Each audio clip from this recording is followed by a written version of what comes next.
Patrick Kluivert adalah seorang profesional. Dia datang ingin melatih. Tapi jangan kemudian terlalu banyak gimmick-gimmick. Ya, bukan nggak boleh makan padang, boleh. Ya kan? Tapi kemarin makan padang sama Erick Thohir. Iya, sama Erick. 2 kali dia diposting. 2 kali ya? Satu yang mereka aja, martabak sama Pak Erick Thohir. 2 kali makan padang. Terus, bahasa Indonesia udah bagus, itu ngapain begitu. Menurut saya nggak perlu. Ya udah biarin aja mereka kerja. Bagus mereka datang ke stadion Liga 1. Takutnya begini, bukan apa-apa. Orang mengangkat-angkat dia nih, memberikan harapan. Ini pelatih yang paling bagus. Kalau hasilnya jelek bagaimana? Kan kasihan dianya nanti. Padahal dia nggak tahu, dia kan nggak pernah ngomong Patrick Kluivert saya ini adalah tim kepelatihan terbaik Indonesia, nggak pernah dia ngomong. Tapi orang-orang di sekelilingnya ini yang kadang-kadang membuat situasi dia jadi agak tersudut. Dan saya akan menyinggung satu pemain yang mungkin ini agak sedikit mengkhawatirkan ya dengan situasi Nathan Chuala. Hari ini kalau nggak salah 167 hari dia nggak main, 163 hari dia nggak main. Patrick Kluivert nggak usah nonton Liga, nggak usah terlalu intens nonton Liga 1. Ya, jadi ini kebalik nih sebenarnya. Pecat dan memecat pelatih itu biasa. Tapi ya selesaikanlah kewajibannya supaya ini nggak jadi ganjalan juga. Takutnya nanti ya mungkin STI nggak terima kalau memang bener belum dibayar. Kita nggak tahu nih sampai ini direkam, setahu saya belum. Nanti dia kemudian bikin pernyataan, menuntut. Akhirnya persiapan kita nanti lawan Australia buyar ya.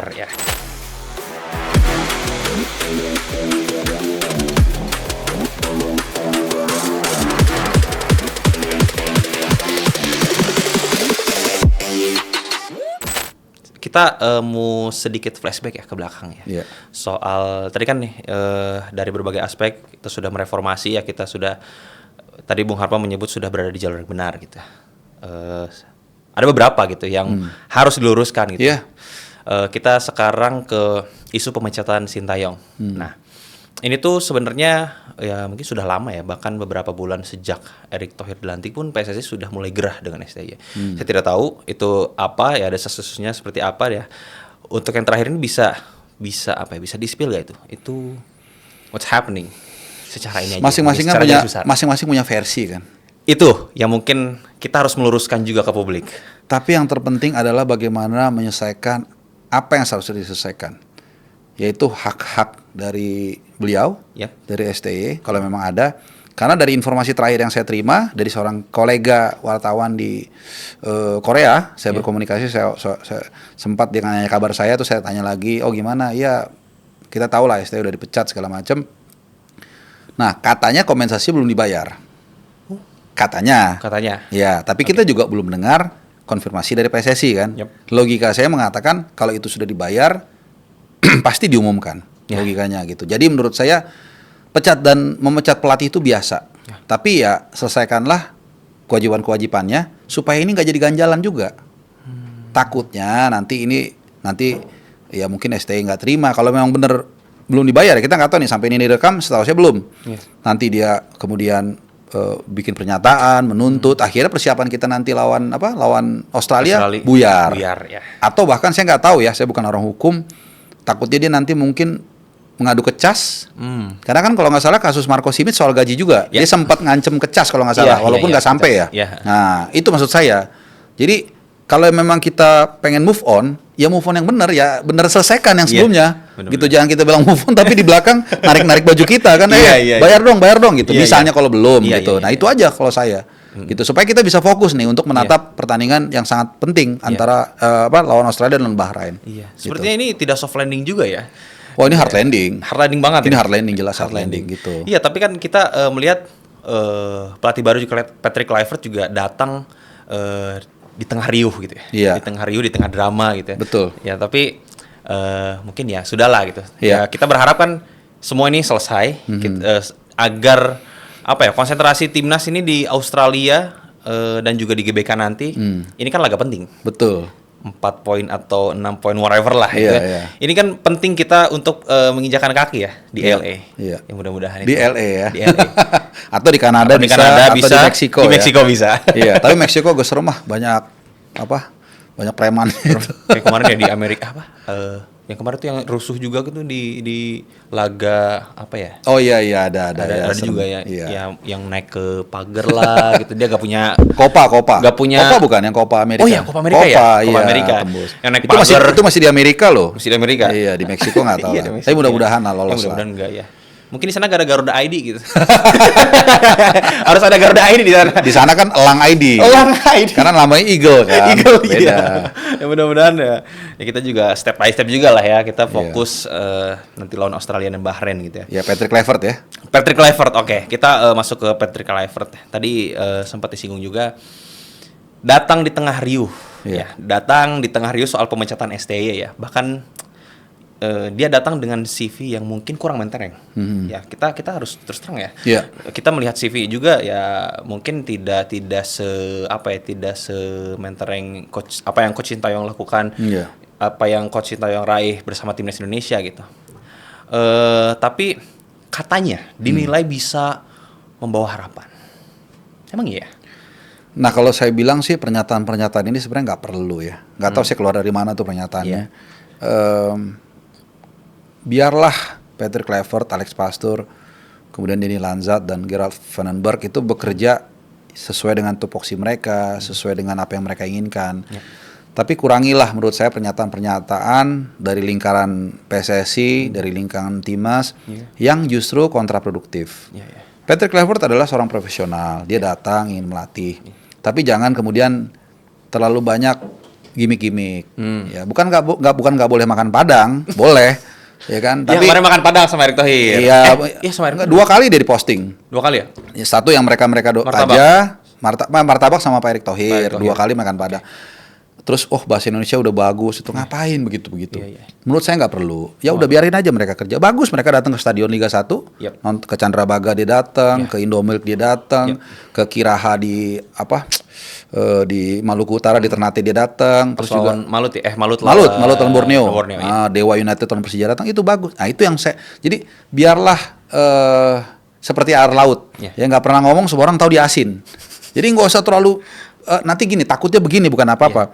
Orang mengangkat-angkat dia nih, memberikan harapan, ini pelatih yang paling bagus. Kalau hasilnya jelek bagaimana?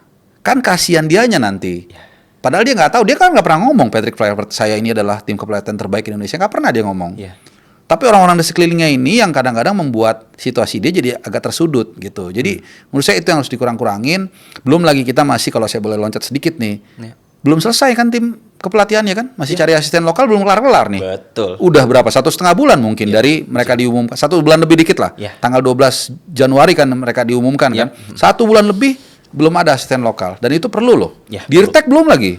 Dirtek juga belum. Banyak banget PR. Jadi udahlah, gimmick-gimmick itu jangan terlalu banyak. Nanti malah jadi backfire kalau kita tidak meraih hasil yang katakanlah sesuai yang kita harapkan. Seperti itu. Tapi bukan kitanya melarang Patrick Kluivert gak boleh makan nasi padang? Enggak dong. Enggak ya?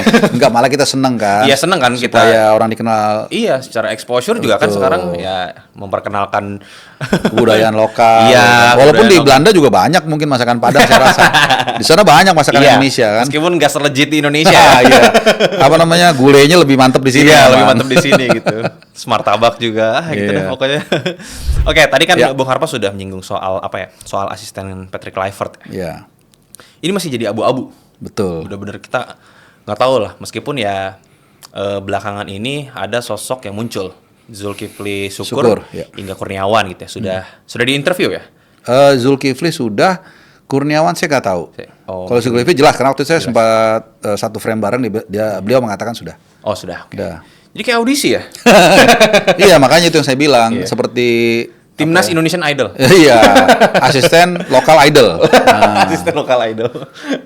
Iya, saya bilang sih, ya itu tadi. Pertama jangan terlalu lama. Kan kayaknya nggak butuh waktu 1 bulan lebih kayaknya. Ya kan, cari mungkin disodorkan. Nah, pasti dia kan juga buta. Ya siapa calon asisten pelatih yang mumpuni? Ya mungkin federasi menyerahkan mungkin 5 nama, 6 nama, termasuk Kurus, terus Zulkifli Syukur, terus siapa lagi calonnya? Nova, ya itu 3, kayaknya 3 tuh nggak direct kuat tuh, 1 mungkin akan nyantol itu. Ada juga 1. Setahu saya Bima Sakti. Bima Sakti juga ya masuk. Ya bahkan kalau kita mau nambahin lagi walaupun nggak masuk radar tuh Yayan Tumena. Dia kan lulusan Primavera, bahasa Inggris, bahasa Itali jago, pemahamannya juga oke. Zaman McManamy juga jadi asisten. Jadi, ya inilah apa namanya mumpuni juga. Nah tapi itu kembali kan ke user Patrick Kluivert, segera eksekusi lah dua orang ini karena ruang ganti ini perlu sandaran pemain lokal juga. Karena dulu kan isunya adalah pemain diaspora ini tidak punya sandaran yang berbau Belanda lah gitu ya.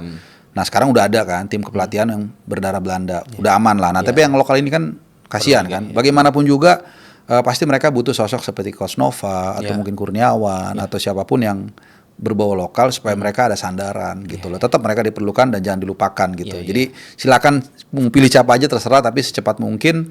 Dan yang kita sebutkan tadi saya pikir salah dua calon yang cukup mumpuni lah. Iya. Gitu. Ya terlebih Coach Nova juga sudah sudah berkecimpung gitu di tim ini selama kurang lebih 2 sampai 3 tahun juga ya. Ya dia pasti paling tahu sih. Betul. Bagaimana nge-treat pemain lokal, dalam artian lokal ini main di liga lokal ya. Iya, liga kita lokal. harus bisa membedakan ya. Pemain diaspora, pemain lokal timnas dan pemain di Indonesia. Di Liga Indonesia. Iya, di Liga Indonesia itu. Oke, ini kan Nova Arianto ya. Kurniawan dan juga Bima Sakti, lalu ada siapa? Zulkifli Syukur ya. Menurut Bung Harpa ini sepenting apa sih asisten pelatih dari lokal ya? Selain dengan tugasnya untuk menyerap ilmu dari mungkin Patrick Kluivert, Alex Pastoor dan Danny Lanzat gitu.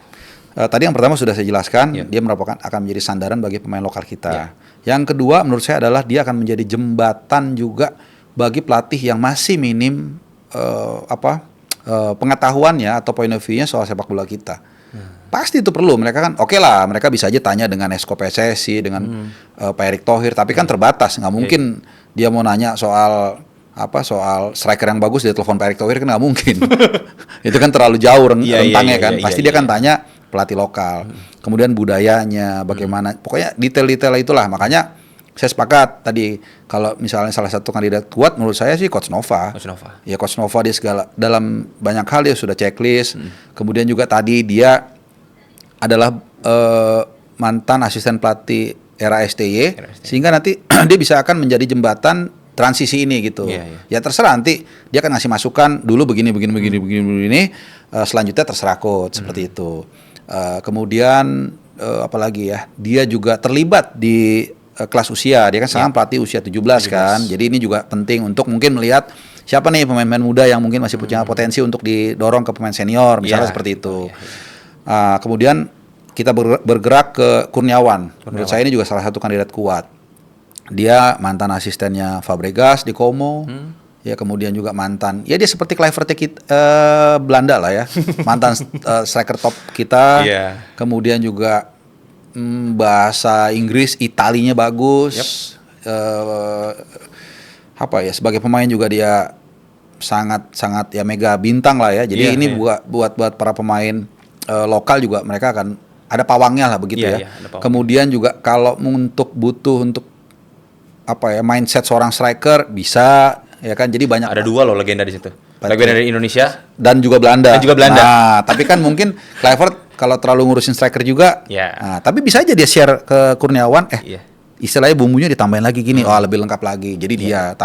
Kemudian ketiga, ya mungkin with all respect ya dengan Bang Zulkifli Syukur, ya dia ada di urutan ketiga atau 4 lah. Tapi dia sendiri waktu itu di salah satu televisi dia mengatakan saya diundang aja di interview saya sudah bangga. Gitu. Sebenarnya waktu itu dia untuk meluruskan. Kalau saya boleh mewakili beliau, ketika fotonya beredar, dia bilang itu bukan artinya saya dipilih, tapi menunjukkan kebanggaan saya di interview oleh tim kepelatihan. Dan dia mengatakan semua pelatih hadir, jadi itu interview yang serius, dia bilang gitu. Interview ya, bukan Indonesian Idol. Interview. Ya tapi menarik nih. Kalau saya boleh konspirasi nggak sih? Boleh nggak sih? Boleh. Jadi tadi kan Bung Harpa sudah tadi bilang Kurniawan dan Nova ini mungkin calon kandidat terkuat. Iya. Apakah mungkin bisa mengarah ke Kurniawan, dan Kurniawan ini lagi fokus ke U20, apakah nanti sudah U20 baru nanti bisa diumumkan atau mungkin harus segera diumumkan? Saya curiga kalau Kurniawan hanya keluar dari Como hanya untuk melatih U20, kayaknya agak-agak apa ya? Agak-agak kecil kemungkinannya. Agak kecil ya. Jadi mungkin sembaring nunggu dia bantuin dulu Coach Indra Safri di U20. Nanti setelah selesai baru mungkin dia akan ditarik oleh Patrick Kluivert. Mungkin ya gitu. Karena saya pikir ya tadi itu ya melatih Como kan satu kebanggaan lah, Serie A walaupun dia sebagai asisten ya. Tapi kemudian dia mau melepaskan itu kan quote by quote rewardnya harus sebanding. Artinya kalau kita bicara timnas kan udah pasti suatu kebanggaan lah, ya kan. Jadi saya pikir mungkin dia hanya menunggu waktu setelah U20 nanti turnamen Piala Asia U20 ini selesai, mungkin dia akan bergabung mungkin ya. Mungkin. Oke. Tadi Bung Harpa sudah menyinggung soal dia pelatih Patrick Kluivert ini dan Denny Lanzat dan juga satu lagi Alex Pastor ini scouting ya. Nonton match-match Liga 1 gitu. Itu sebenarnya metodenya seperti apa sih? Apakah memang ini hal yang lumrah juga bagi seorang pelatih gitu yang menonton liga yang dia latih di negaranya, dia latih, maksudnya di Indonesia gitu ya? Apakah itu sudah lumrah atau mungkin ini ya dorongan dari PSSI juga gitu, secara random aja gitu? Iya. Bisa dua-duanya sih. Bisa dua-duanya. Bisa dua-duanya. Jadi cuman nih gitu. Ya. Lu misalnya nonton di ini agar ini supaya ini menjadi anti hipotesa dari yang sebelumnya. Ya. Bisa aja. Cuman kalaupun itu yang dilakukan memang itu sudah seharusnya. Ya, walaupun apapun alasannya ya. Cuman memang agak paradoks kalau kita lihat backbone dari tim nasional kita. Backbone tim nasional kita kan para pemain diaspora. Yang mana mereka merumput di luar negeri. Jadi sebenarnya kalau kita bicara logika sederhana aja, pasti yang lebih banyak dipantau harusnya yang mereka backbone yang backbone itu gitu. Cuman ya kita tetap hargai lah. Jadi ayahnya Jens Raven, Bjorn Raven pernah berbicara, saya ngobrol dengan di Zoom. Dia mengatakan karena dia kenal Kluivert ini is a social guy. Mungkin bahasa Belanda artinya tuh pandai bergaul lah gitu. Jadi dia pintar mengambil hati orang. Makanya waktu di Hotel Mulia kan dia mengatakan I want local players to be the heart of the team. Walaupun itu kecil kemungkinannya, karena bagaimanapun juga backbone-nya kan nggak mungkin Jai digeser, nggak mungkin Ragnar digeser, nggak mungkin Verdong digeser, nggak mungkin Ivar Jenner digeser. Ya mungkin ada 2-3 pemain lokal lah, seperti Rizky Ridho, Witan, Marcelino, paling 3 itu. Egy tuh ya bagus juga. Terutama bahasa Inggrisnya dia bagus. Jadi emang bukan karena top skor. Ya tapi dia oke juga lah, cepat ya buat pemain pengganti lah. Tapi again ya, jadi sebenarnya itu lebih kepada kesantunan, adabnya Patrick Kluivert untuk dia tidak, ya dia bisa aja ngomong kan, bukan bisa aja, dia nggak mungkin ngomong, saya kan mengandalkan pemain diaspora, apa yang saya lihat Liga 1, nggak mungkin dia ngomong gitu. Itu yang seharusnya memang dia katakan dan dia lakukan. Jadi walaupun mungkin kalau kita berpikir agak sedikit suzon ya, paling disuruh tuh biar nanti kesannya nonton. Nah, kan bisa juga gitu. Cuman apapun alasannya yang dilakukan itu betul. Dia datang ke Liga 1 untuk menyaksikan pertandingan-pertandingan, termasuk juga menonton Malut dan habis itu makan kelapa kan di pinggir. Oh iya, makan kelapa. Minum kelapa, sorry. Makan kelapa keras dong ya. Oke. Berarti ya ini menarik ya. Tapi saya lupa nih. Dulu pas zaman STY itu masuk ke Indo ya, ngelatih Indo ya. Iya. Dulu Pak Iwan boleh ngajak makan nasi Padang nggak? Saya nggak tahu. Saya nggak tahu. Ya mungkin ada tapi mungkin nggak diposting lah. Kalau beliau setahu saya tuh suka menyambangi restoran-restoran Korea. Kebetulan tadi saya baru aja makan restoran Korea nih di dekat Pejaten Village, ada tuh di situ. Kalau ada yang tahu. Nah, di situ dia ngobrol soal bola. Kebetulan dia bilang tuh, nah STY suka kesini juga katanya. Oh gitu? Iya. Jadi kalau dia tuh emang kayaknya Korea banget kayaknya deh. Jadi nggak suka makan makanan yang lain, nggak terlalu suka gitu kan. Si asistennya kan si Jin juga di salah satu podcast tuh, boleh nggak usah sebut ya? Iya nggak apa-apa, nggak usah. Dia kan bilang juga kan, dia nggak pernah makan masakan Padang dia. Nggak tahu lah, mungkin kan tiap kultur tuh ada keunikannya. Ada yang dia mudah untuk beradaptasi, berasimilasi. Ada yang dia sangat rigid dengan ininya, saya nggak ngerti lah. Nah kalau Apalagi ke Denny Lanzat kan memang ada darah Indonesianya ya. Mungkin di sana dia juga sekali-sekali makanan Indonesia lah. Jangan suzon dong. Iya, suzon. Maksudnya ini nanya. Ya jadi penasaran, jadi kita flashback gitu ke belakang gitu ya. Nggak, jarang-jarang. Minimal nggak pernah diposting lah. Minimal. Nggak tahu kalau pernah. Nggak pernah diposting. Menarik. Mungkin terakhir nih. Saya coba lupa lagi. Yang STY nih, soal STY. Kan STY ini mungkin ya di mata publik gitu ya, jarang nonton Liga 1. Iya. Jarang gitu ya. Saya juga mungkin cuma ada beberapa lah ya footage dia ada nonton Liga 1 gitu ya. Tapi itu udah beberapa tahun lalu lah gitu. Tapi sekarang jarang gitu. Sekarang kita datang lah Patrick Kluivert yang langsung ya kita tahu ya sosial media begitu, mungkin ada Patrick Kluivert gitu di video gitu, masuk TikTok tuh exposure naik gitu kan ya. Jadi seolah-olah netizennya berantem gitu. Wah, ini kalau apa sih? Buzzer lah gitu, ada buzzer dari ini. Oh dulu pelatih sebelumnya nggak kayak gini gitu. Itu gimana? By the way, buzzer saya dituduh buzzer juga loh. Oh iya? Iya. Padahal saya nonton timnas kemana-mana, liputan pakai duit sendiri ratusan juta habis. Curhat nggak apa-apa ya? Nggak apa-apa. Nah, anyway, soal sebenarnya gini ya. Sebenarnya tuh kebalik lagi. Seharusnya yang banyak harusnya nonton Liga 1 itu zaman STY, waktu STY pelatih. Iya. Kan dulu kan masih backbone-nya kan pemain lokal. Itu masalahnya. Iya kan? Kalau kita mau bicara letterlock ya, sekarang Iya. harusnya malah Patrick Kluivert nggak usah nonton Liga, nggak usah terlalu intens nonton Liga 1. Iya. Ya, jadi ini kebalik nih sebenarnya. Kebalik. Cuman gini ya, kita kan negara demokrasi ya. Kita boleh bicara apa aja. Iya. Cuman kalau kita lihat pada akhirnya adalah yang punya posisi lah yang menentukan. Ya dia saya mau panggil bek kanan semua, silakan, kan dia punya prerogatif kan. Kalau kita setuju ya. Jangankan penonton, pemain, ketua PSSI, presiden sekalipun tidak boleh mencampuri keputusan dia dalam memanggil pemain. Kalau kita setuju. Nah jadi sebenarnya mau metode dia mau nonton nggak nonton, mau apa segala macam sebenarnya urusan dia. Yang penting achieve nggak.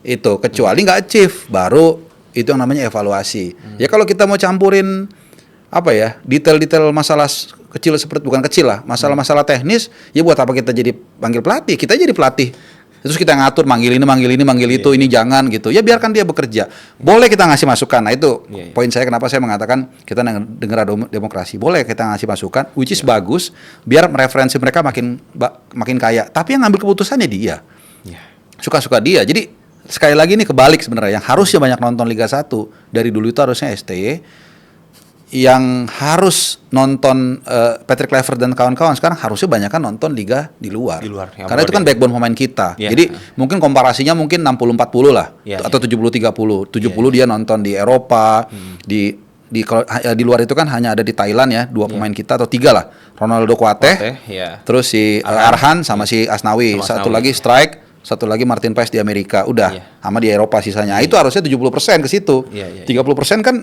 ya lokal kan itu doang gitu. Jadi itulah kira-kira. Oke, mungkin sekarang kita menuju pembahasan yang ini ya, laga krusial. Yang Australia melawan Bahrain juga nanti di GBK gitu ya. Sebelum kita kaitkan dengan Kluivert nih, Bung Harpa sendiri menilai pemain-pemain abroad ini atau mungkin pemain yang bermain di Liga 1 seperti apa? Apakah nanti di squad melawan Australia akan ada wajah baru atau misalnya backbone-nya masih sama atau mungkin squad-nya masih sama kayak sebelumnya, apa gimana? Dari beberapa kali diskusi saya dengan pelatih, dengan pengamat, dengan saya juga mencoba untuk kontemplasi, kesimpulannya adalah mendekati tidak mungkin melakukan perubahan yang drastis. Karena sebenarnya kan squad kita ini sudah terbentuk lah pondasinya, pemainnya dan lain-lain. Kemudian juga kalau kita lihat memang ada pemain baru masuk seperti Ole Romney. Belum lagi nanti kalau Jairo masih akan datang ya. Kita nggak tahu nih, masih ada 30-an hari lagi apakah memungkinkan. Jadi dengan skuad yang ada aja, Kevin Dix baru masuk November. Terus kalau nggak salah sebelumnya Eleanor Reinders dan Hilger sekitar bulan Oktober. Setiap 2-3 bulan ada pemain baru masuk. Itu aja kita masih butuh waktu adaptasi buat para pemain itu tune in dengan permainan. Apalagi ujuk-ujuk tiba-tiba lawan Australia kita wah bikin bongkar habis, main formasi 4-2-4 tuh kayak Brazil tahun 80-an. Itu kayaknya kecil kemungkinannya. Gitu. Bukan tidak mungkin ya, kecil. Bahkan saya nggak tahu benar gak itu ada pernyataan dari Alex Pastor mengatakan, tapi saya rasa benar ya, dia bilang I don't mind using 9-0-1 formation as long as you win the game. Nah itu, tapi ada relate-nya juga. Kalau kita lihat tahun terakhir dia di Almer City, kalau nggak salah tahun 2022-2023, itu dia tahun sebelumnya dia bawa promosi Almer City, terus tahun berikutnya dia mempertahankan di Eredivisie. Itu torehan golnya nomor 2 paling dikit. Paling dikit. Jadi kalau kita lihat dari trennya dari dia mulai tahun 2010-an melatih, kalau saya nggak salah, itu dia makin pragmatis sebenarnya, intinya itu. Gitu. Jadi begitu juga nanti lawan Australia. Kita oke lah, Harry Souther katanya nggak main kan, tapi kan Australia kan tim nomor 4 di Asia. Tim nomor 4 di Asia. Langganan Piala Dunia, mereka main di Australia. Dan kemarin juga di batch November kalau saya nggak salah dia nahan Jepang juga. Satu-satunya tim yang nahan Jepang kalau nggak salah.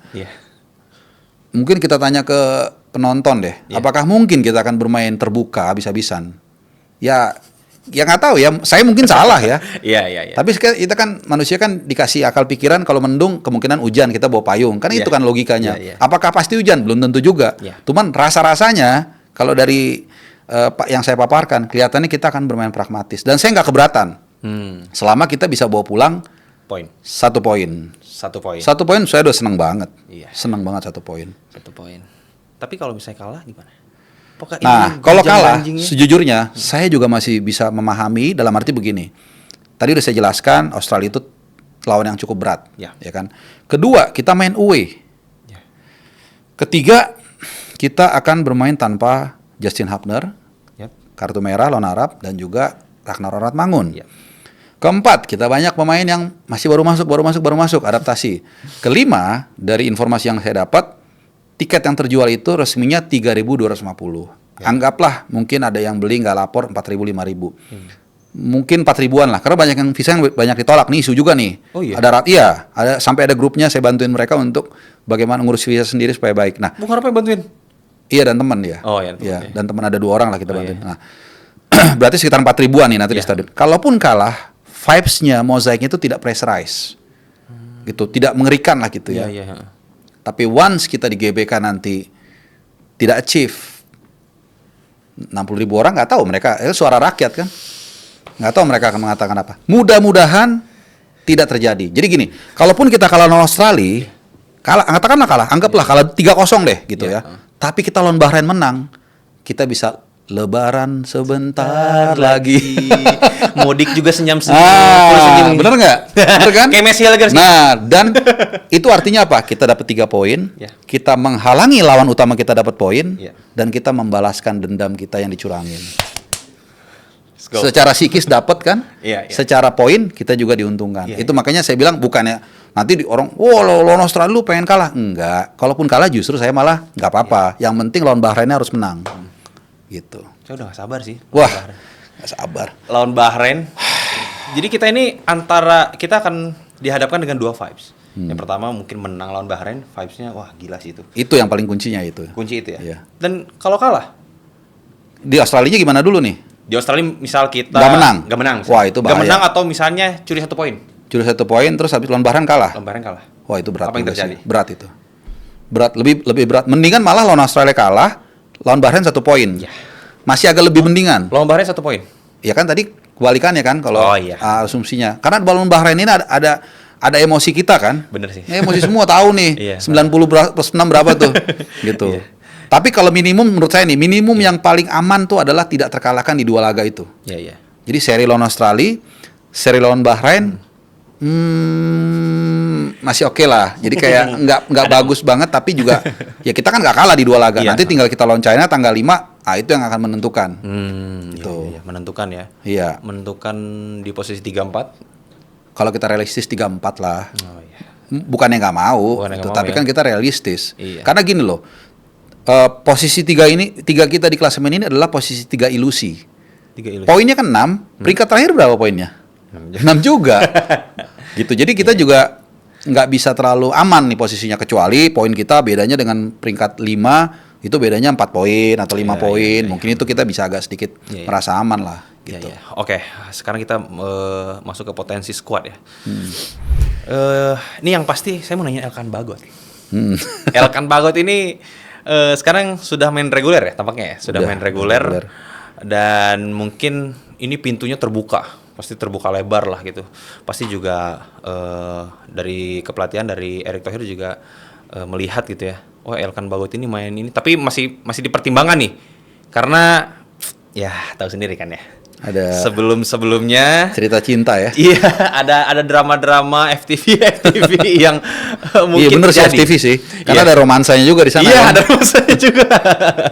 Nah, itu bagaimana kan Elkan Bagot? Sebenarnya kalau dia bisa main ya. Saya nggak tahu nih, kadang-kadang PSSI suka apa ya, in a good way ya. Main drama-drama juga. Nanti tiba-tiba kejutan, Elkan Bagot akan perkuat, gitu. Itu bagus juga lah, nggak apa-apa ya. Tapi emang dia sangat kita perlukan sebenarnya. Kebetulan kan Justin Abner kan nggak bisa main. Dengan asumsi ya kita tetap memakai formasi yang sama 3 back. Maka kalau kita setuju back tengah Bang Jai, back CB kanan Hilgers. Dia Hilgers by the way kemarin lawan Bodo starter main full. Kemudian CB kiri ini memang bisa aja Rizky Ridho. Tapi bisa juga Elkan Bagot buat pelapis. Kaki kiri. Kaki kiri dan natural lagi. Walaupun Ridho di Persija suka main di CB kiri juga. Cuman emang lebih bagus CB kiri atau back kiri kaki kiri karena body shape-nya lebih enak. Ketika di pressing dia bisa back pass-nya bagus dengan kaki kiri, kan kaki terkuat gitu ya. Intinya lebih bagus kaki kiri lah kalau back kiri. Jadi kalau memang dia bisa dipanggil kembali, whatsoever permasalahannya pokoknya sort out, wah itu luar biasa. Dan untuk the rest of the squad juga mereka akan merasa, kalau kita bayangin ini teori Sun Tzu nih ya. Kalau kita lagi perang nih gini ya, terus ada yang satu jagoan yang tadinya nggak ada, tiba-tiba kita lagi kesulitan dia datang. Kan mental kita naik kan? Seperti itulah logikanya. Jadi mudah-mudahan kita semua berharap, ya kita nggak mau tahu lah masalahnya apa, selesai sama Elkan Bagot, beres. Dia bisa bantuin kita nanti lawan Australia dan Bahrain. Tapi boleh nggak sih sekalian gitu di spill gitu? Ada apa sih di bawah meja ini? Wah, nggak enak kalau bocorin di sini. Aduh. Boleh kali spill dikit-dikit. Aduh, gimana ya? Ya janganlah. Pokoknya katanya masalahnya sih ya masalah komunikasi lah antara Bagot dengan Timnas dan juga PSSI. Udah itu aja lah. Lagi-lagi ya komunikasi ya. Kemarin juga komunikasi ya masalahnya. Pintar juga dia mancing nih. Saya mulai tahu nih ininya nih. Itu komunikasi ditambah dinamika ya. Iya, ditambah dinamika. Wah, itu ruwet gitu. Oke, mungkin ini terakhir ya. Ini Patrick Kluivert ya datang. Terus saya juga ikut press con. Ini sama teman saya nih. Itu 190 lebih wartawan kalau nggak salah ya, sampai 200 ya. Wah, itu pamernya emang vibes-nya juga beda ya. Box ya. Kayak pengenalan pemain apa gitu ya. Gitu. Yes, menurut saya gitu kan, saya belum pernah juga gitu ya. Jadi dia di press con itu dia singgung soal menit bermain. Menit bermain ini akan sangat menentukan seorang pemain untuk masuk ke squad. Dan saya akan menyinggung satu pemain yang mungkin ini agak sedikit mengkhawatirkan ya dengan situasi Nathan Chuaon. Yang enggak pernah main lagi. Saya nggak tahu ya detailnya seperti berapa lama gitu. Udah lama banget. Hari ini kalau nggak salah 167 hari dia nggak main. 163 hari dia nggak main. 163 hari ya? 163 harian. Sekitar sejak 28 Agustus saya sampai hafal. Detail banget ini. Terakhir kali dia main lawan Wycombe. Tahu bacanya gimana tuh? Wycombe. Oh ya, Wycombe, iya benar. 28 Agustus. Sejak itu dia tidak pernah main 1 detik pun. Sampai sekarang. Jadi hitunglah tuh kan ada tuh how many years from 28 of Agustus tuh. 160 sekian hari lah. Cuman ada cumannya. Kadang-kadang tidak linear juga performa pemain di klub dengan di timnas. Walaupun ada hubungannya tapi tidak selalu linear. Karena dari 28 Agustus, kita kan ada batch September 2 kali main. Ada batch Oktober 2 kali main. Ada batch November 2 kali main, 6 kali main. Di 6 kali main itu dia di 6 kali pertandingan itu kalau nggak salah dia main beberapa kali juga kan. Gitu. Jadi kenapa? Karena Sintayong sudah tahu kan kualitas dia, sudah tahu mentalitas dia, sudah tahu kondisi dia, sudah tahu moodnya. Tapi memang kalau udah hampir 6 bulan, memang ini jadi masalah juga sih. Agak terlalu lama. Padahal kalau kita lihat dia adalah salah satu pemain yang paling bagus saat berperan sebagai DM. Saya lebih senang lihat dia sebagai DM. Nah masalahnya kan kita nanti perlu mungkin 2 gelandang bertahan. Ya. Satu tuh udah dipegang Ivar Jenner. Ya. Satu lagi saya nggak tahu ya, mungkin Tom ya, bisa Tom ya. Kalau Marcelino di depan ya. Tapi kan pelapisnya nggak ada. Tom kalau kita lihat di Almer City jarang banget main 90 menit. Jarang banget. Mungkin dari 10 hanya 1 atau 2 lah. Walaupun dia selalu starter, hampir selalu starter ya. Saya nggak tahu, mungkin memang ada keterbatasan endurance atau apa gitu. Dia 74, 80, kadang 60, kadang 70 gitu. Mungkin kalau kasarnya kalau diratain 70 menit. Jadi kita butuh pelapis juga nih. Apalagi nanti lawan Australia kan. Wah, udah pasti kerja keras mesin kita di tengah kan. Nah, kalau dia misalnya nggak main, ya ini agak menjadi kekurangan juga ya. Terlepas kita juga nggak tahu Jairo jadi atau enggak. Nah, kemudian sebenarnya bukan hanya Nathan nih. Ada juga tadinya Justin Hubner. Tapi Justin Hubner terakhir di Wolves Under 21 rutin dia main. Dan bahkan cetak gol kalau nggak salah waktu itu. Intinya dia sering main lah gitu. Bahkan Pratama Arhan pun yang tadinya dia jadi camat di Suwon, di Bangkok United, cakep. Malah dia duluan ke Sydney Football Stadium tuh. Cetak asis kan. Iya, lemparan mautnya itu. Langsung. Jadi ya ada bagusnya juga. Makanya kita juga jangan terlalu over ekspektasi dengan Patrick Kluivert, jangan juga less ekspektasi. Normal aja gitu. Biarkan dia bekerja, jangan terlalu banyak gimmick. Dan gue setuju dengan pernyataan dia untuk menekankan kepada minute play karena dia tidak punya track record yang kuat. Dia pasti dapat informasi si A bagus, si B inti, si ini inti. Tapi kan namanya koki atau apa namanya juru masak, dia perlu melihat bahan bakunya langsung, perlu feel-nya langsung. Dia kan belum tahu detail luar dalam kan. Kalau si Sintayong kan udah tahu. Jadi walaupun misalnya kayak Justin Hubner waktu itu sampai bulan Oktober November dia jarang inti di Wolves Under 21 sekalipun, ya dia udah tahu lah seperti apa kapasitasnya, dimainin terus. Nah, kalau Patrick Kluivert kan nggak ada. Dia hanya menerima informasi mentah dalam bentuk numerik, dalam bentuk tulisan, tapi secara feel dia nggak dapat. Jadi dia gunakan itu, which is normal aja. Dan implikasinya nggak tahu ya kebetulan atau enggak. Beberapa pemain tiba-tiba jadi dapat minute play yang cukup bagus lah gitu. Berarti Nathan Chown ini masih ada harapan ya untuk bisa masuk ke squad? 50-50 sih jadinya, 50-50. Atau mungkin 5-5-4-5. Tapi kalau case-nya tadi seperti Bung Harpa bilang sebagai pelapis bisa lah ya. Makanya saya bilang 50-50. Jadi tergantung dinamika di lapangan juga gitu. Misalnya tiba-tiba contoh lah amit-amit ya, misalnya Ivar Jenner cedera, ya mungkin mau nggak mau dipanggil gitu. Tapi kalau Jairo nanti masuk, Tom Haye fit, kemudian Ivar Jenner juga ya bisa aja dia turun kan prosentasenya untuk dipanggil gitu. Tapi dia jadi terancam gitu. Tapi sekarang tadinya tuh ada 3 pemain ya, Justin Hubner yang terancam dicoret karena pernyataan Patrick Kluivert, dan juga Sandy Walsh. Sandy Walsh juga Sandy Walsh yang sekarang sudah mungkin menepi. Nggak, dia di Yokohama Marinos kan. Besok main nih kalau nggak salah. Oh, besok ya main. Ya pembukaan J-League tuh dimulai hari ini malah, tapi partai apa begitu ya. Nah, timnya main besok. Tanggal apa? Hari Sabtu lah pokoknya. Sabtu ya. Hari Sabtu. Oke, kita tunggu aja lah. Nah, ada waktu sebulan, mungkin ada 3 atau 4 3 match day. Mudah-mudahan dia bisa main 2 kali minimal atau dari bangku cadangan tapi main terus. Mungkin mudah-mudahan ini bisa membuat Patrick Kluivert akhirnya gue panggil deh gitu. Karena persaingan di kanan banyak juga nih. Ada Kevin Dix sekarang, ada Jakob Sayuri kalau mau ditaruh, Eleanor Renders juga di PEC Zwolle juga banyak main di sisi situ gitu. Jadi ada 3 lah kurang lebih ya. Asnawi kalau mau dimasukin ya, walaupun agak mungkin ada di urutan ketiga atau 4 lah dia gitu. Oke, berarti Nathan jangan bersin, itu mirip Nathan tuh. Yes, Oke, mungkin ya jangan bersedih ya. Nathan ya mudah-mudahan ya dapat menit bermain gitu ya, meskipun ya sudah 163 ya, 160-an harian lah. Dari 28 Agustus pokoknya hitung sendiri. Dan satu lagi mungkin yang agak terancam juga Marcelino ya. Bukan terancam, dari artinya minute play-nya. Dia tuh sejak pindah ke Oxford kan hanya cuma main 3 menit lebih. 3 menit lebih waktu lawan Exeter apa kalau nggak salah ya. Gitu, tapi Marcelino kayaknya tetap dipanggil, aman sih.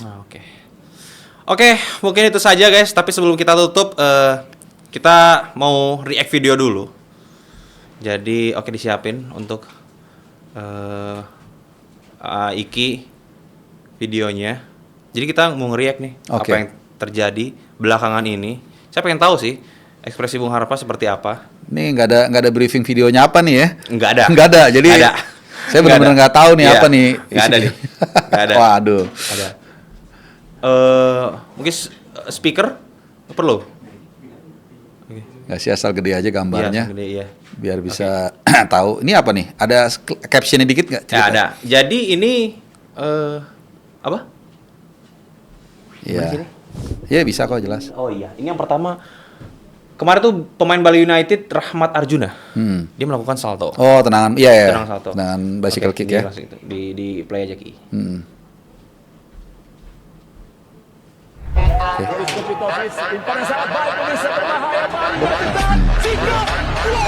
Oke, ya. Tahu. Bek. Oke. Oke. Gimana komentarnya Bung Harpa? Melihat pemain 20 tahun yang masih 20 tahun ya Rahmat Arjuna ya? Saya jujur nggak tahu. Oh iya, setahu saya dia masih 20 tahun Rahmat Arjuna ini main di Bali. Muda, yang pasti muda memang. Yang pasti muda. Iya. Prospeknya masih panjang lah ya. Bagaimana melihat ini? Jujur ya, malah saya keinget golnya Widodo Ceputo. Belum lahir kali tahun 96. Tahun 96 baru lahir. Baru lahir ya, masih mending lah. Itu malah saya teringat itu sebenarnya. Oh iya. Itu ya apa ya, itu gol yang menunjukkan sebenarnya satu dia punya skill udah pasti. Kedua dia punya keberanian. Ketiga dia quick decision. Jadi dia cepat mengambil keputusan. Jadi itu sih sesimpel itu. Iya, benar. Apalagi nggak dijaga juga ya tadi, maksudnya dijarakin gitu sama backnya. Iya, dijarakin. Jadi dan itu kan membutuhkan juga kekuatan kekuatan tubuh yang prima ya. Iya. Kalau nggak bisa encok tuh habis. Kalau seumur saya begitu 3 hari nggak bangun. Oke, yang kedua. Ya. Ini kayaknya ada kontroversi nih ntar. Ya udah itu aja di situ ya, nggak apa-apa. Nggak apa-apa bisa. Kayaknya sih bisa. Cuman dikasih captionnya biar saya ada bayangan. Oke. Jadi ini rusuh di laga apa sih ini? Kerusuhan di Liga 2 dan Liga 3 ini justru kompilasi ya? Ini kompilasi ya. Persikapas bukan sini? Kebetulan saya bawain nih. Oh. Jadi gini, apa ya, ceritanya tuh salah satu yang ini saya bukan membenarkan ya. Iya. Jadi kiper Tornado itu memang kan unggul 2-0, 2-1 gitu ya. Jadi kipernya ini tiap nangkep bola tiduran. Tiap nangkep bola tiduran. Saya yang bawain, bahkan saya bilang gini, ya kita lihat apakah akan kembali tertidur? Ya betul sekali. Bener, saya bener. Tapi bukan saya benarkan. Abis itu dia dikejar-kejar tuh kipernya itu. Gitu. Dan kemudian bukan hanya dia, seisi pemain Tornado juga dikejar-kejar. Gitu. Yang ngejar-ngejar saya nggak tahu siapa ya. Saya nggak sebut nama ya. Pokoknya dikejar-kejar itu fakta. Termasuk wasitnya juga dilemparin. Jadi dan ini kalau nggak salah satu dari sekian keributan yang terjadi dalam seminggu 2 minggu terakhir gitu sih. Gitu ceritanya tuh. Tapi padahal Persikapas tuh belum tertutup loh peluangnya. Nanti dia masih sekali lagi main PSGC Cimahi, dia masih bisa lolos. PSGC Cimahi. Ciamis ya. PSGC ya. Saya langsung ketukar tuh Cimahi. Oke. Yang terakhir. Yang ini ada suaranya dong. Ini gongnya nih. Ini gong nih. Aduh. Ada suara Pak. Ada suara Pak. Aduh. Pakai suara ya? Nanti di-insert aja gambarnya diedit. Iya. Siapa? Bilang Liverpool 200 champion. Tapi seenggaknya tahun ini kita bakal nunjukin kalian 20 Premier League. Namun cara yakin lah. Enggak, aing tanya siapa yang juara selain Liverpool. Masih panjang, Bos. Masih panjang, Bos. Siapa aing tanya? Siapa? Premier League siapa? Premier League siapa? Enggak, siapa? Arsenal atau Chelsea siapa kan main? Tapi boleh dikomentarin ya? Iya, oke. Tapi ini saya justru salut sama yang kanan tuh. Nggak tahu, sabar. Ya, itu moral story-nya adalah sabar. Sabar ya. Ya kadang-kadang nggak semua orang yang kurang harus dilawan ya. ODGJ. Orang yang kurang. Gitu. Iya sih. Tapi tanggapannya sebagai fans Liverpool gimana? Melihat saya bukan fans Liverpool. Oh, bukan ya? Enggak, tapi saya ya ngelihat Liverpool sebenarnya kasihan sih. Gitu. Juaranya udah lama nggak juara-juara. Terakhir tahun 2010 ya zaman Covid ya. Ya gimana ya? Kadang-kadang ya agak jangan terlalu berlebihan lah. Jangan terlalu berlebihan ya. Iya, gitu. Kecuali ya maksudnya gini loh, kadang-kadang saya ini fans Arsenal. Oh, fans Arsenal. Saya kalau makan siang di samping Emirates. Kuliah universitas saya di samping Emirates. Saya dihina-hina Arsenal biasa aja. Malah ada yang laporan, "Bang, Arsenal kalah." Ya emang kenapa? Emang gue punya Arsenal, ngapa laporan ke gue bilang, saya begitu, beneran. Jadi ya biasa-biasa aja lah. Biasa-biasa gitu. aja lah ya. Tapi nggak apa-apa. Ada pesan moral? Enggak, hiburan juga. Hiburan, iya. Lucu, nggak apa-apa. Lucu. Kita Biar jarang sih lihat yang gini. Bener, biar Iya, jangan bener. terlalu serius tuh. Iya, jangan terlalu serius. Bagus, ya. bagus. Terima kasih lah buat abang-abang tadi yang pakai baju Liverpool yang dipertanyakan keaslian jersinya ya. Oke, mungkin itu aja ya. Berarti pesan moralnya yang tadi kita harus sabar. Ya, Menghadapi sabar. orang yang goreng tadi ya. Iya, yang kurang bahasanya. Kurang ya. Boleh ngomong kata gila nggak sih? Nggak boleh ya? Silakan sih Nah, itu sebenarnya. menghadapi orang gila kadang-kadang kita antara sabar atau tinggalin aja. Oke, udah. saya perhalus sih orangnya tantrum. Wah, itu kayaknya yang tadi tuh yang siapa tuh nggak tahu lah sih. Tapi dia jadi terkenal ya. Iya, justru itu. Jadi viral. Jadi nggak apa-apa lah. Nggak apa, biarin aja deh. Oke, mungkin itu sih udah luar ini nih, di luar durasi nih. Saking asiknya ngobrol sama Bung Harpa. Oke, Bung Harpa, mungkin itu saja. Tadi kita sudah bahas 2 tahun Ya. PSSI ini ditangani oleh Erick Thohir. Ya mudah-mudahan kedepannya PSSI ini atau sepak bola Indonesia khususnya kita bisa lebih maju. Ya. Kita bisa lebih tadi kan targetnya kita mau jadi raksasa Asia. Iya. Oke, semoga itu bisa terrealisasi. Semoga tidak ada niat yang lain. Iya. Ya, di jabatan ini semoga pure ya dari hati. Iya. Ya, tidak ada niat terselubung gitu ya. Semoga saya juga berharapnya seperti itu kepada Bapak yang terhormat Bapak Erick Thohir gitu ya. Tolong majukan sepak bola Indonesia. Amin, mudah-mudahan. Mantap. Gitu. Dan juga ya mudah-mudahan nanti timnas U20 juga bisa memenangkan atau bisa meraih hasil maksimal ya, yang minimal 1 poin atau minimal Kalau saya ya. yang penting asal dapat poin, jangan dibantai, saya udah senang. Oke, asal jangan dibantai ya. Iya. Oke. 1 poin lah lawan Uzbek ya, mudah-mudahan bisa gitu ya, Iya. tim Indra Syafri dan juga anak asuhnya, dan juga nanti lawan Australia dan lawan Bahrain mudah-mudahan kita bisa meraih target Patrick Kluivert ini 4 poin, 1 di Australia dan juga nanti 3 poin di GBK. Mudah-mudahan ini kita jadi lebaran gitu ya. Iya. Nanti full Lebaran. senyum gitu ya, Betul. lebaran gitu ya, ketemu keluarga gitu, ada cerita gitu, nggak Iya. yang Nggak yang ribut-ribut. Oke, mungkin itu saja Bung Harpa. Terima Iya. kasih sudah Sama-sama menemani saya juga. di episode Ernato kali ini. Jangan lupa kalian besok lusa ya saksikan timnas U20 melawan Uzbekistan. Dan jangan lupa dukung terus timnas Indonesia, dukung terus Patrick Kluivert. Mudah-mudahan dia bisa fokus, mudah-mudahan bisa mendapat komposisi yang terbaik ya. Iya.